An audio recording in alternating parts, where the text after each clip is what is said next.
네, 먼저 이 대속죄일이 왜 필요하겠는가 우리가 생각해 볼 수 있습니다. 오늘 내용을 보니까 이 이스라엘 백성들에게 있어서 지난 1년 동안에 했던 모든 속죄가 불완전하기 때문이라는 것을 알게 됩니다. 우리 자신을 돌아보더라도 우리가 날마다 이렇게 새벽 기도를 하게 하셔서 회개한다고는 하지만은 빠뜨린 죄가 있을 것입니다. 모르고 또 행한 죄가 당연히 있을 수밖에 없죠. 모르고 행한 죄가 우리에게 있습니다.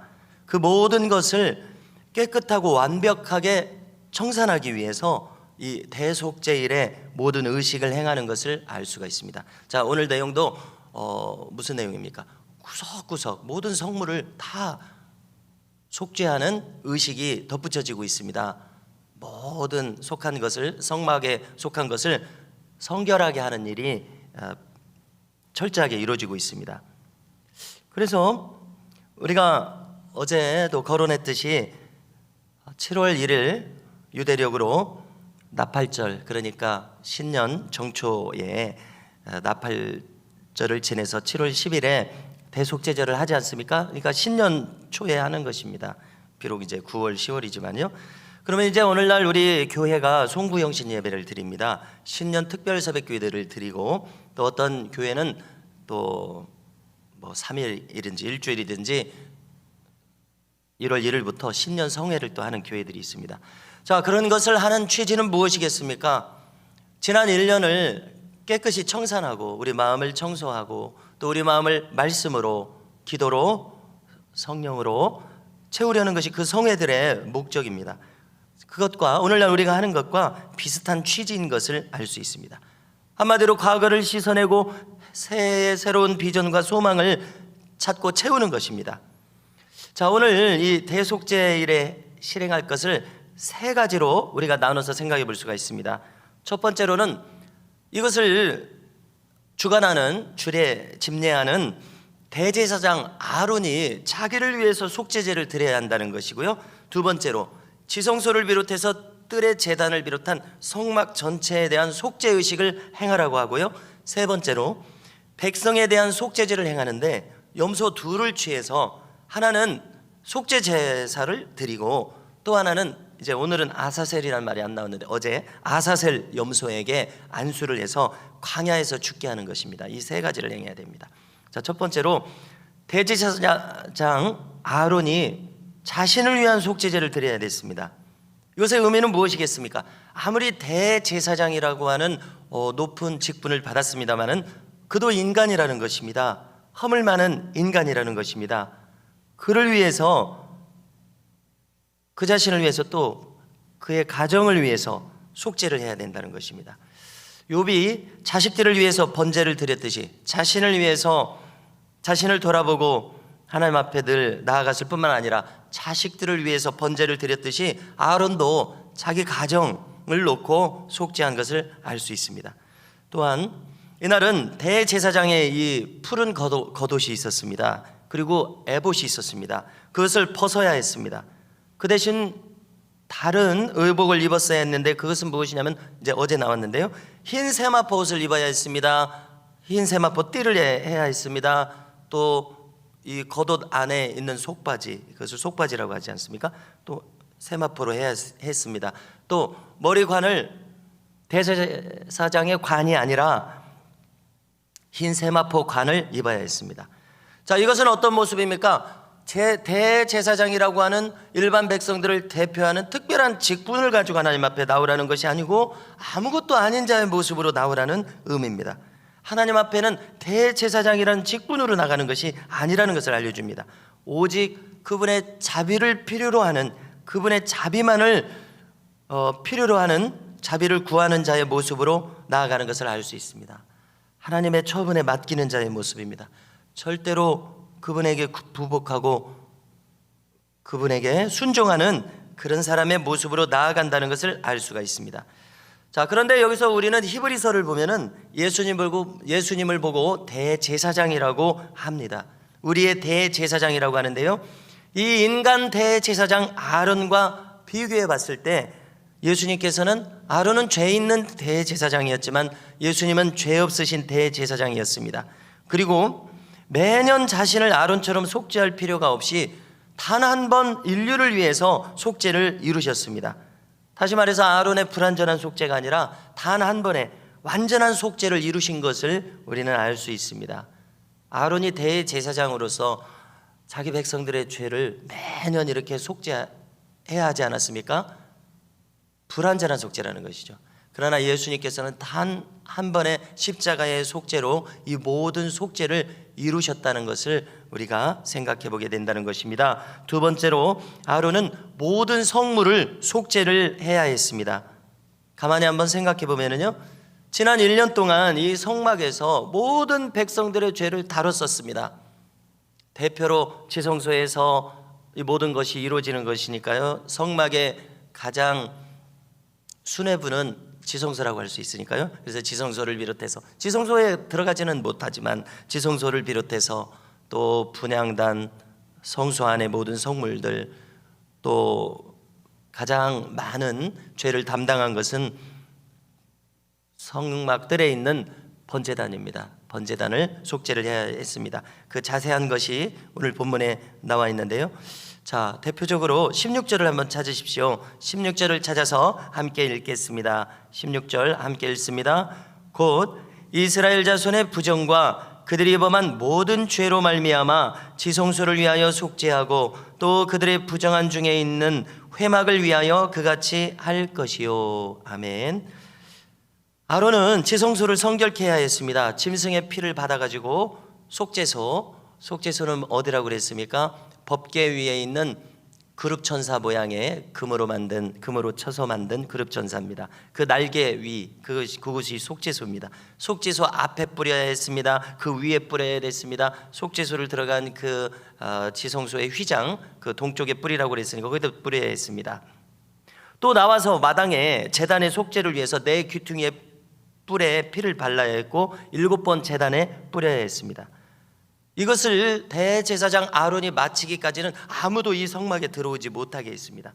그처럼 대속죄절 행사를 하기 위해서 성막 전체를 성결하게 하는 것이 대단히 중요하게 실행한 일인 것을 알 수 있습니다. 자, 이것을 오늘날 우리에게 적용해 본다면요, 권사님들께서 토요일마다 본당을 청소해 주고 계십니다. 지난 일주일간 사용했기 때문에 단순히 먼지를 터는 목적뿐만 아니라 예배당을 성결케 하는 의미가 있다는 것을 알 수 있습니다. 자, 제가 이제 새벽마다 기도를 합니다. 또 이제 또 남은 시간 더 기도를 합니다. 그때 이제 제가 하게 되는 것을 생각해 보니까 온 예배당을 바라보면서 또 새벽에 그렇게 기도할 뿐만 아니라 하나님의 임재와 영광이 이곳에 가득하게 주시라는 그런 기도가 나옵니다. 그러면서 구석구석 어둠의 영들이 떠나가게 할 것을 구하는 마음이 일어나게 하십니다. 그래서 계속 어느 정도 시간 동안 계속 그렇게 하게 하십니다. 그래서 오늘 본문을 보니까 이런 의미가 있구나. 우리 예배당을 성결케 하는 의미가 있구나. 왜냐하면 저를 비롯해서 죄인인 우리가 이곳에 바닥을 밟고 오갔기 때문에 그렇습니다. 그렇지 않습니까? 그런가 하면 또 장로님들께서는 매주일 화장실을 청소해 주십니다. 교회에서 가장 더러운 곳을 감당해 주시는데요, 뭔가 우리가 이렇게 조직화해서 뭔가 나눠서 감당하면 좋지 않겠는가 하는 생각도 들어졌습니다. 그런가 하면 부활절을 맞기 전에 교회를 대청소를 합니다. 이것이 대속죄절에 이루어지는 것과 연결되는 부분이라고 생각합니다. 뿐만 아니라 이것을 또 담임 목사에게도 적용을 해야 됩니다. 담임 목사는 자신을 성결하게 해야 됩니다. 사역 전후로 이렇게 해야 할 필요성을 느낍니다. 왜냐하면 끊임없이 저는 회중을 살피면서 말씀을 전하고 있습니다. 그냥 전하는 것이 아니라 성도들을 생각하면서 말씀을 준비하고 전하게 됩니다. 성일을 포함해서 일주일 내내 회중과 상대하고 있습니다. 강단에서뿐만 아니라 실제로 상대하고 있습니다. 경험한 일과 대화 속에서 오고 간 생각 속에서 저도 당연히 오염된 생각과 말과 감정이 깃들입니다. 그것을 씻어내야 됩니다. 그렇지 않습니까? 오늘도 아사셀 염소에게 모든 1년 동안의 백성들의 죄를 전가시켜서 저 광야로 가게 해서 요마서라고 하는 예루살렘 시내에서 실제로 그들의 조상들이 했던 대속죄절 행사의 교본이 있더라고요. 그걸 이제 갈보리 선교교회 강문호 목사님이 하지 않았습니까? 그분이 번역한 것을 이제 제가 가지고 있어요. 그래서 이제 어제도 쭉 살펴봤더니 그냥 광야에 내놓는 것이 아니라 절벽에서 떨어뜨려서 처참하게 온몸이 터져서 죽게 하더라고요. 그러니까 이제 어떻게 죽는 겁니까? 1년 동안의 백성의 죄를 다 담당하고 그 염소가 죽는 것입니다. 이것은 무엇을 의미합니까? 그에게 모든 죄를 묻혀서 전가시켜서 그 죄를 다 털어내는 것입니다. 자, 목회자에게 적용할 때 저도 그렇게 해야 된다는 것입니다. 오염된 생각과 말과 생각과 감정을 다 씻어내야 됩니다. 나 자신을 돌이키면서 회개하면서 씻는 일이 필요합니다. 그런데요, 목회자뿐만 아니라 우리 장로님들을 비롯한 직분자들도 필요하다는 생각을 했습니다. 성도와 성도 사이에서도 필요하다는 생각을 했습니다. 그래서 우리가 새벽에 이렇게 기도하는 것이 참 중요합니다. 자, 만일 이 죄를 아사셀 염소에게 전가시켜서 다 처리하지 않으면 어떤 현상이 나타나겠습니까? 지성소와 번제단의 그 뜰에 번제단을 청결케 하지 않으면 어떻게 되겠습니까? 거기 이렇게 다 묻어 있다는 것입니다. 그러면 이제 묵은 죄가 된다는 것입니다. 그럼 묵은 죄가 계속 남아 있으면 안 좋죠. 안 좋지 않습니까? 그러므로 이런 모든 것을 처리해야 함을 깨닫게 됩니다. 세 번째로, 이 모든 성결 의식을 마치면은 염소 2마리를 취해서 속죄제를 드립니다. 속죄 의식을 행합니다. 한 마리로는 하나님께 속죄 제사를 드립니다. 남은 한 마리로는 아사셀 염소를 삶습니다. 그래서 우리가 레위기 모든 정결 의식을 볼 때 아사셀 염소에게 죄를 전가시켜서 그를 절벽에 떨어뜨리는 것은 이 유일한 의식인 것을 알 수 있습니다. 유일하고 참 중요한 의식인 것을 알 수 있습니다. 정리해 보면 한 마리는 하나님 몫으로 속죄 제사를 드리고요, 한 마리는 아사셀 몫입니다. 자, 아사셀은 그 아사셀 몫이 무슨 뜻입니까? 아사셀은 타락한 천사라고 했죠. 그러니까 루시퍼가 타락을 했습니다마는 그 위에 고위 천사가 또 있었을 것입니다. 그렇게 생각이 됩니다. 왜냐하면 저 말단 천사가 아닐 것이라는 생각을 해요. 이런 큰 역할을 이 명분을 여기다 두는 것을 보니까 말단 천사가 아니라는 생각이 들어졌어요. 대단히 고위 천사인데 대단히 하나님 앞에 범죄한 천사라는 생각이 들어졌습니다. 그러니까 이 죄에 대한 몫으로 이 아사셀을 위한다는 얘기를 우리가 그 뜻을 잘 살펴야 될 텐데요, 아사셀을 높인다는 뜻이 아니죠. 아사셀을 위한다는 것은 오히려 아사셀 대상으로, 아사셀 몫으로 이렇게 번역해야 맞을 것입니다. 죄를 담당할 몫으로, 죄를 처리할 몫으로 이렇게 이해를 해야 하겠습니다.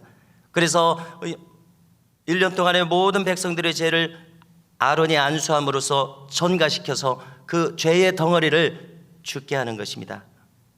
그래서 떨어지면서 온몸이 바스러지는 그 운명을 맞이합니다. 세례 요한이 예수님을 보면서 말했습니다. 요한복음 1장 29절에서 보라, 세상 죄를 지고 가는 하나님의 어린 양이로다. 그래서 이 요마서를 보니까 아사셀 염소는 아사셀 양으로 사용했다는 것을 이제 자료를 확인할 수가 있습니다. 그러니까 예수님께서 아사셀 양이셨던 것을 알 수 있습니다. 그래서 제사장 가문의 제사장 출신이었던 세례 요한이 그것을 이야기한 것입니다. 보라, 세상 죄를 지고 가는 아사셀 양이로다. 예수님이 아직 십자가를 지시기 초반부터 공생의 초반부터 그는 그렇게 이야기하고 있습니다. 이사야서 53장 6절입니다. 우리는 다 양 같아서 그릇 행하여 각기 제 길로 갔거늘 여호와께서는 우리 모두의 죄악을 그에게 담당시키셨도다. 과연 주님은 모든 사람들의 죄를 담당하신 아사셀 양이신 것을 알 수 있습니다. 우리 모두의 죄를 대신 지고 죽으셨습니다. 그래서 우리 모두가 이 주님을 묵상하면서 남은 사순절을 지내고 우리 자신을 돌아보며 속죄하심에 감사함으로 나아갈 수 있기를 바랍니다.